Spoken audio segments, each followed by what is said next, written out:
Every day, I sit down to tell a new story of horror. This one's close to my heart. It's not about a monster from the deep or a specter in the attic. No, the truest horrors are the ones we build ourselves, brick by brick, with the choices we make and the secrets we keep. This story takes place in a town you probably never heard of, a little patch of somewhere called Cedar Hollow, nestled in a valley where the mist never quite lifts, even at high noon. And at the center of it is a man named Arthur Phelps. Arthur was a town archivist and clockmaker, a man who believed the world's greatest truths were found in the meticulous order of things, the tick of a gear, the date on a deed, the precise chronology of a life. His own life was a study in quiet routine. He lived in a small, neat house behind his shop, the timely past, where the air always smelled of lemon polish and old paper. The horror began not with a bang, but with a purchase. At a country auction, Arthur bought a large, unmarked crate of old estate items for song. Among the yellowed linens and chipped china was his prize, a beautiful, foreboding piece of furniture he instantly adored. A Wooten desk. For those who don't know, it's a massive, Victorian-era patent desk, a behemoth of oak and mahogany with dozens of pigeonholes, little drawers, and folding panels that unfold to create a fortress of paperwork. It was a thing of sublime order, and Arthur spent weeks restoring it to its former glory, polishing its wood and oiling its intricate lock mechanism.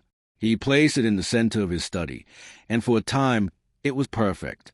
He'd sit there each evening, the single green-shaded lamp casting a pool of light on his work, the rest of the room swallowed by shadow. He felt productive, important, like a captain at the helm of a great ship. Then he found the first drawer. It was a tiny one, no larger than his thumb, hidden behind a false panel he discovered by accident. Inside wasn't a gear or forgotten stamp, but a single, crisp, modern sheet of paper. Typed upon it was a sentence that made no sense. I saw Marlene Fisher bury the pet rabbit she'd accidentally run over with her lawnmower in Jasper Klein's flower bed on the night of July 3rd, 1998. Arthur chuckled. It was bizarre. A prank from the past. Perhaps a strange bit of fiction. He tucked the paper away and thought little of it. Until 2 days later, he met old Mrs. Gable at the grocery store. She was gossiping, as she always did, and said, "You remember Marlene Fisher? Moved away years ago. Cried for a week when her daughter's rabbit disappeared. Strange thing, Jasper Klein prize-winning petunias all wilted and died that same summer. Never could figure out why." A cold knot tightened in Arthur's stomach. The coincidence was profound, unsettling. The next night, another drawer revealed itself. This one held another slip of paper. Leo Bell, the high school chemistry teacher, substitutes a hydrochloric acid in the lab with a diluted vinegar solution and pockets a difference in cost. A small crime, to be sure, almost victimless. But Arthur, a man who revered rules, felt a surge of indignation. The following day, he happened to stroll past a high school and saw Leo Bell carrying a large, new television into his house. On a teacher's salary, Arthur felt a thrill, dark and unworthy. He knew something. A secret. The desk was giving him secrets. He became obsessed. His clockmaking work languished. He spent his nights running his fingers over the carved oak, pressing, probing, searching for the subtle gear that betrayed another hidden compartment. And the desk provided. It was never a big, flashy crime. It was a small, quiet corruptions that fuel a small town. Who was really having an affair? Who had cheated on their taxes? Who had written the anonymous, cruel letter that closed the bakery? Arthur was no longer just the archivist. He was the archive, the keeper of Cedar Hollow's dirty, beating heart. He felt powerful. He saw the truth behind every smile, the lie behind every handshake. He began to feel superior, a righteous sentinel watching over a town of flawed, broken people. But the desk, as if sensing his pride, began to change. The secrets grew darker, closer to home. He learned about the mayor's drunk driving accident that was covered up. He learned the beloved football coach had stolen money from the team's fundraiser. The thrill began to curdle into a constant, low-grade fear. The study felt colder. The shadows cast by the green lamp seemed deeper, more substantive. He started hearing things, not a sound, but a pressure, a faint, psychic whisper of shame and guilt that seemed to emanate from the wood itself. It was no longer just a desk. It was a confessional, and he was its unwilling priest. Then, one rainy Tuesday, he found the deepest drawer yet. It didn't open to his touch. He had to manipulate a series of nearly invisible levers within the structure, his heart hammering against his ribs. This was the inner sanctum. With a final, soft click, a small, thin drawer slid open in the very core of the desk. Inside was a single key, modern, brass, and a note, typed like all the others. Asterisk, this unlocks the bottom drawer of the filing cabinet in your own shop's back room. The one marked tax records 1987 to 1992. Asterisk, Arthur's blood turned to ice. The whisper from the desk was no longer about the town. It was speaking directly to him. It knew his shop. It knew his filing system. The horror was no longer out there. It was in here, with him. Trembling, his earlier sense of power utterly evaporated. He took the key. The walk to his shop in the drizzling rain felt like a walk to the gallows. He fumbled with the main lock, his hands shaking. The familiar bell above the door chimed, a sound that now seemed horribly cheerful. He went to the back room, to the old filing cabinet. There it was, the drawer marked tax records 1987 to 1992. He never used it. It was from the previous owner. He inserted the key. It turned with a smooth, well-oiled click. He paused, his hand on the cold metal handle. This was the threshold. To open, this was to invite something in, or perhaps to finally acknowledge the thing that had been sitting in his house all along, feeding on his curiosity. He thought of all the secrets he'd learned, all the lives he'd peered into. The desk had given him everyone's truth. Now, it was demanding his own. With a breath he didn't realize he was holding, Arthur Phelps opened the drawer. The drawer didn't screech. It slid open with a sigh, as if it had been waiting for him. Inside, there were no tax records. There was only a single, slim manila folder. His name was written on the tab in neat, typewritten letters, Arthur Phelps. The world narrowed to the space between his hand and that folder. The rain pattered gently against the shop's window, a soothing sound utterly at odds with the storm raging inside him. He could still turn back. He could slam the drawer shut, throw the key into the river, and pretend none of this had ever happened. He could go back to being the clockmaker, the archivist, the quiet man on the corner. But the desk knew he wouldn't. It had curated his curiosity too well. It had made him crave the truth of others, and in doing so, had guaranteed he would have to face his own. He lifted the folder. It was light, too light. He carried it to his workbench under the bright, unforgiving fluorescent light, and opened it. There were photographs, grainy, taken from a distance with a long lens, but unmistakable. They showed a younger him, his hair thicker, his face less lined, standing beside a car, a blue sedan that wasn't his. The driver's side door was open. In the next photo, he was dragging something heavy, something wrapped in a tarp, from the passenger seat. The background was a wooded area off the old state route. The date stamp in the corner of the photo read, October 17th, 2002. Beneath the photos was a typed transcript of a conversation. His voice and another's, a man named Carl, a business partner. A argument over money, over lies, over embezzlement. Threats were made. The transcript ended with the sound of a struggle, a sickening thud, and then silence. And finally, at the bottom of the folder, a map, a precise, hand-drawn map of the very woods in the photographs, with a specific oak tree circled in red ink. An X marked a spot at its base. Arthur fell back onto his stool, the folder slipping from his numb fingers. The air left his lungs in a whoosh. He couldn't breathe. The room tilted. 20 years. For 20 years, he had buried it. Not just the body, but the memory, the panic, the sheer, blinding terror that night. He had told himself it was an accident, a terrible, tragic accident. Carl had lunged at him. He had pushed back. Carl had hit his head on the edge of the desk. He had panicked. He had hidden the sin and then hidden himself inside the quiet, ordered life of Cedar Hollow. He had become the man of meticulous records to atone for the one record he could never, ever make. And the desk knew. It had always known. It hadn't been randomly giving him the town secrets. It had been teaching him, showing him the nature of sin, how it lives in the small, cowardly corners of the heart before it blooms into something monstrous. It had been making him complicit, drawing him into its web of guilt until he was trapped. He had feasted on the shame of others, and now his own was a main course. The horror of the desk wasn't that it revealed secrets. The horror was that it was a predator, and its food was guilt. It fed on the hidden rot in the human soul. It had called to him, a man bursting with unacknowledged sin, from that auction house. It had chosen him. He hadn't found the desk. The desk had found its next meal. He stumbled back to his house, through the rain that now felt like a baptism of filth. He stood in his study, before the great, dark oak beast. It seemed to loom larger, its scrollwork twisting into leering faces in the dim light. The whisper was no longer faint. It was a chorus of all the secrets it held, a low hum of anguish and shame that filled the room. His own secret was now part of its collection, the newest and most prized exhibit. He knew what it wanted. It didn't want him to confess to the police. That would be too clean, too simple. The desk dealt in a more exquisite torture. It wanted him to live.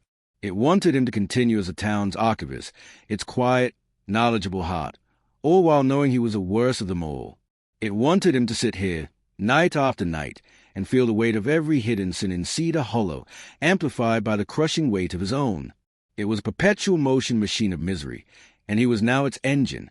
The moral of the story, my friends, is not that secrets are bad. It's that we are all, every one of us, capable of building our own haunted furniture. We think we can bury our mistakes, hide our wrongs in the deepest drawers of our hearts. But guilt isn't a note. It grows. It attracts other, similar energies. It becomes a thing with a gravity of its own, a wretched artifact that demands to be fed. So, if you ever come across something that seems to offer you the truth about others, be wary. Look inward first. Ask yourself what you're hiding that made you such tempting prey. As for Arthur, he's still there, in Cedar Hollow, in his shop. If you ever visit, you can see him sitting in the window, painstakingly adjusting the gears of a grandfather clock. His hands are steady. His face is calm. But if you look into his eyes, you'll see it. You'll see the deep, bottomless well of a man who is forever archiving his own damnation, listening to the whispers of a feast he can never escape. And the desk sits quietly in the back, waiting, its drawers full and hungry, waiting for the next soul ripe with a secret to keep. Time, in Cedar Hollow, became a different thing for Arthur Phelps. It was no longer measured in the steady tick of a pendulum or the slow arc of the sun across the sky. It was measured in the low, constant hum of the desk, a sound only he could hear, a symphony of the town's shame, with his own guilt as a relentless, pounding bass note. He was the desk's warden, and it was his prison. He tried to destroy it once. He took a fire axe from the town hall basement, his hands shaking with a desperate hope. But standing before the great oak beast, the axe felt like a toy in his hands. The carved faces and the scroll work seemed to smake. He swung. The axe head bounced off the wood without leaving so much as a scratch, the reverberation numbing his arms to the shoulder. The hum from the desk grew louder, not in anger, but in mockery. It was indestructible. It was eternal. He was not. So he learned to live with the music of damnation. He went through the motions of his life. He fixed clocks, his skilled hands performing their work by rote. He greeted his neighbors, his smile a tight, brittle thing. He saw Marlene Fisher's daughter, all grown up now, pushing a stroller down the street, and the desk whisper would hiss the word rabbit. He sold Leo Bell a new battery for his watch, and the whisper would sigh vinegar. He was a walking, talking monument to every hidden sin in Cedar Hollow, and the weight of it was bending his spine, curving him into a question mark. The desk, however, was not a passive collector. A predator that stops hunting starves. It began to demand more from its keeper. The whispers weren't enough. It wanted enactments. It started subtly, a compulsion. Mayor Evans came in, jovial and blustering, to pick up a repaired carriage clock. As Arthur handed it over, the desk hum rose to a keen, and a thought, cold and alien, inserted itself into Arthur's mind. Asked him about the dog, the one he hit on Ridge Road. Arthur's mouth was dry. "Lovely day, Mayor," he croaked instead. The hum intensified, vibrating in his molars, a pain so acute his eyes watered. The mayor's smiling face seemed to blur. The pressure was unbearable. He had to make it stop. I heard there was some trouble on Ridge Road recently. Arthur blurted out, the words ash in his mouth. A dog was hit. A shame no one stopped. The mayor's smile vanished. His face went pale. The joviality evaporated, replaced by a nervous, flitting glance. Yes, a shame. Terrible thing. Well, must be off. He practically fled the shop. The pain in Arthur's head ceased instantly. In its place was a warm, sickening wave of satisfaction that was not his own. The desk had been fed. It had used his voice, his body, to poke a bruise on the world and save the pain that flared up. He had become its instrument. The demands grew. He found himself casually mentioning the fundraiser money to the football coach's wife. He accidentally left a gardening magazine open on a page about petunias on the bench outside Jasper Klein's house. He was a desk's needle, pricking the conscience of the town, and each tiny eruption of anguish was a morsel for the horrible thing in his study. He was rotting from the inside out. He stopped eating. Sleep was impossible, as the whispers were loudest in the dark. His reflection in the shop window showed a ghost, a thin, gray man with hollow eyes that held a universe of terrible knowledge. This was a new moral, the deeper lesson the desk taught. Knowing a sin is one thing. Being forced to wield it is another. True damnation isn't just holding the truth. It's being made to use it as a weapon. One afternoon, a woman entered the shop. She was young, with a kind face and a bright, curious energy that felt like a physical assault in the dusty, guilt-choked air. She was a writer, she said, working on a book about forgotten towns and the stories they hold. She'd heard Cedar Hollow was a place steeped in history. I'm told you're the man to talk to, she said, her smile genuine. The keeper of all the records. Arthur felt the desk 2 rooms away. Stay. Its hum, usually a background radiation, sharpened into a focused, hungry point. It was interested in her. It sensed a fresh story. He tried to brush her off, his words mumbled and short, but she was persistent, charming. She asked about the town's founding, about local legends. With every question, the desk's attention intensified. It was tasting her, and through his connection to it, Arthur could taste it too. He sensed ambition in her, a driving need to uncover something great, to make her mark. It was a quiet pride, an innocent sin, but to the desk, it was a scent. There must be something, she pressed, leaning on the counter. Some old story no one talks about. A tragedy, perhaps, an unsolved mystery. The desk command was sudden and violent, an ice pick of pain behind his eyes. It didn't want him to prick her. It wanted him to wound her, to use the one secret he knew that could truly devastate a soul. Tell her, the desk whispered, its voice now clear and cold in his mind. Tell her about Carl. Arthur gripped the counter, his knuckles white. No, he muttered, to himself, to it. She wants a story. Give her the best one, the one under the oak tree. Tell her. The pain was excruciating. Black spots danced in his vision. The woman's smiling face became a blur. He could end it. He could give the desk what it wanted, and the pain would stop. He could transfer his own agony onto this bright, innocent woman and watch the light in her eyes go out. It would be so easy. He looked at her, really looked. He saw her curiosity, her passion. He saw a life not yet touched by the true, grinding horror of the world. The life he had before the desk. And something in Arthur Phelps, something that had been buried under 20 years of guilt and fresh torment, finally broke. Not into pieces, but open. He would not do it. He would not make this good woman a vessel for his pain. The desk could shatter his skull with its pressure, but it would not have his soul. With a gasp that was half a sob, he straightened up. The pain was still there, a white-hot band around his temples, but he pushed his voice through it. Get out, he rasped. The woman blinked, her smile fading. I'm sorry. Get out of my shop, he said, his voice stronger now, fueled by defiance that felt alien and wonderful. Get out of this town. There are no stories for you here. Only graves. Now go. He wasn't yelling at her. He was yelling at the desk. He was screaming his refusal into the face of the thing that owned him. The woman, shocked and hurt, gathered her things and left quickly, the bell jangling angrily behind her. The moment she was gone, the pain from the desk ceased. The silence it left behind was more terrifying than the noise. It was a cold, dead, Absolute silence. The hum was gone. The whispers were gone. It was the silence of a predator that has finally been denied. It was the silence of judgment. Arthur stood alone in his shop, breathing heavily, his heart hammering a wild, triumphant rhythm against his ribs. He had won. He had fought it, but as the adrenaline faded, a new feeling crept in. Dread. The desk was never silent. Its attention was a curse, but its absence, what did that mean? He walked slowly, on trembling legs, back to his study. The door was ajar. He pushed it open. The Wooten desk sat there, as it always had. Dark, grand, imposing. But it was closed. Every panel, every pigeonhole, every drawer was shut. It was sealed up tight, like a great, dead heart. It offered nothing. It demanded nothing. It simply existed. And Arthur knew, with a certainty that froze the blood in his veins, that this was not a victory.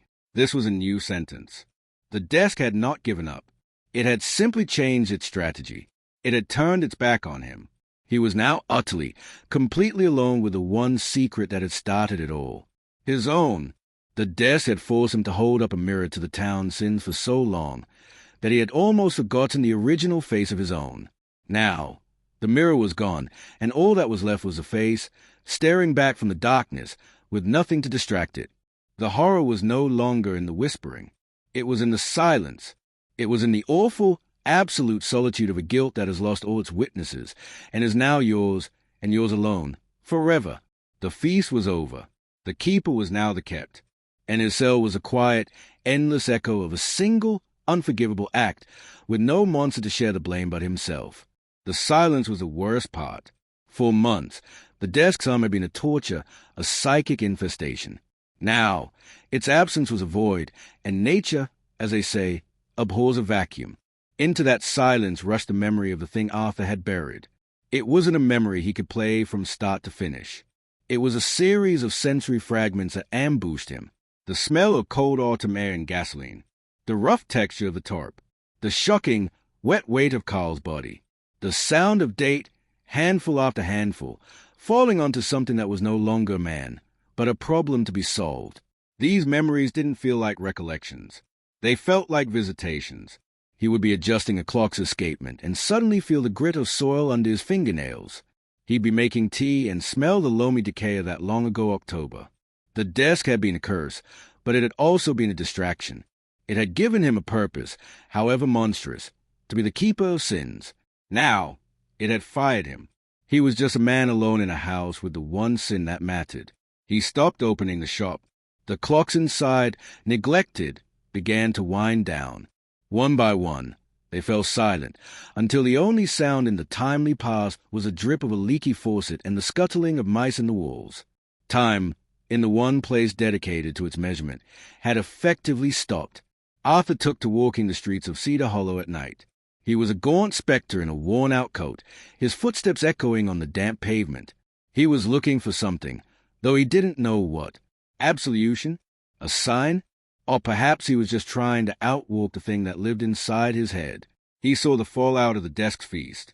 He saw Mayor Evans, once boisterous, now drinking alone on his porch late into the night.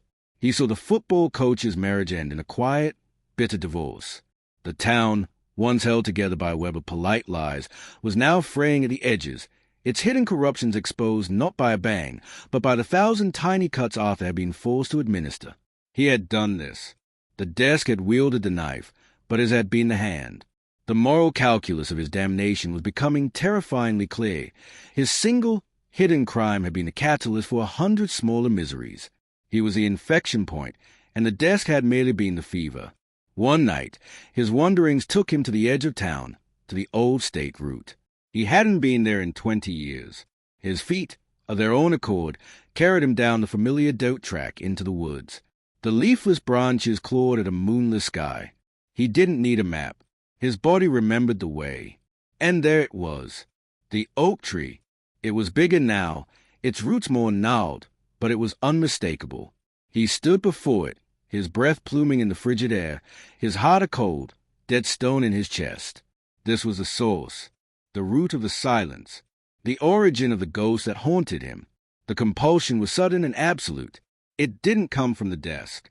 It came from a place deeper within him, a final, desperate need for something, an ending, a confirmation, a perverse need to see the physical proof of the thing that had defined his life. He fell to his knees, his old man's hands tearing at the frozen earth. He scratched and clawed, his nails breaking, the cold mud soaking through his trousers. He dug with the frantic energy of a man trying to dig his own soul out of the ground. He didn't know how long he dug. An hour? 2? His hands were numb, bloody, and caked with dirt. And then his fingers struck something that wasn't root or stone. Something that gave slightly. Something wrapped in rotten canvas. He recoiled, scrambling backward, his breath catching in his throat. He hadn't expected to actually find it. A part of him had believed, had hoped, that it would have vanished, dissolved back into the earth, absorbed by time. But it was there, real, tangible. He stared at the patch of exposed tarp, a black moor in the earth. This was it. The truth, not a whispered secret or a typed transcript, but the cold, corrupt reality of what he had done. And in that moment, the final horror revealed itself. It wasn't the guilt. It wasn't the fear of discovery. It was a crushing, mundane, utter loneliness of it. There was no monster. There was no cursed desk meting out poetic justice. There was just him, an old man in the woods, kneeling in the dirt over the body of a man he killed. The desk hadn't been a supernatural predator. It had been a mirror. It had shown him the monster he already was and forced him to live with its reflection until he could no longer tell the difference. It had given his guilt a shape, a name, a purpose. And now that it was gone, he was left with a bare, unadorned fact of his own evil, and it was so much worse. He didn't rebury it. He couldn't. To cover it up again would be to repeat the original sin, to once again choose the cowardice of hiding over the courage of truth. He left it there, exposed to the elements, to the sky he hadn't let it see for 2 decades. He walked back to Cedar Hollow as the first gray light of dawn touched the sky. He did not go home. He went to the town sheriff's office, a small brick building that seemed to hold its breath in the morning quiet. He walked in. The young deputy at the desk looked up, startled by the apparition in the doorway, a man caked in mud and blood, with eyes that held the entirety of the night. "Can I help you, Mr. Phelps?" the deputy asked, his hand moving slowly toward his desk drawer. Arthur Phelps looked at him, and for the first time in 20 years, he did not feel the weight of anyone's secrets but his own. The silence was his to break. "My name is Arthur Phelps," he said, his voice clear and steady, a clock finally chiming the right hour after decades of being wrong. "And I have a confession to make." The moral, dear listener, is the oldest and simplest one. The only thing worse than a buried sin is a life you build on top of it. A house built on a grave will always be haunted. You can furnish it with distractions, you can wallpaper it with the secrets of others, but eventually the foundation will crack, and you will have to face what you put down there. You can choose to live with the whispering, or you can choose to endure the silence. But the only way to be free of the horror is to pick up a shovel, no matter how painful, and dig it up yourself. Arthur Phelps was finally free, and his freedom, he knew, as he began to speak, would look an awful lot like a prison cell.